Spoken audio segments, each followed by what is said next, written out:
What is a three-way switch?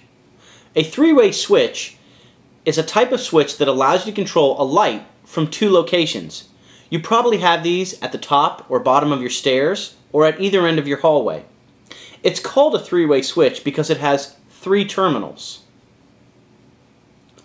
The black screw is for your line or your power wire, or your load wire, which is the wire that goes to your light. It also has two brass terminals. These are for your traveler wires. Traveler wires are the wires that run between the two three-way switches. This is what allows you to turn the lights on or off from either switch. Here are two examples of a three-way switch. One is a toggle, and the other is a Decora style. So here's how it works. Remember the two traveler wires that go between either switch? One of these wires is always hot.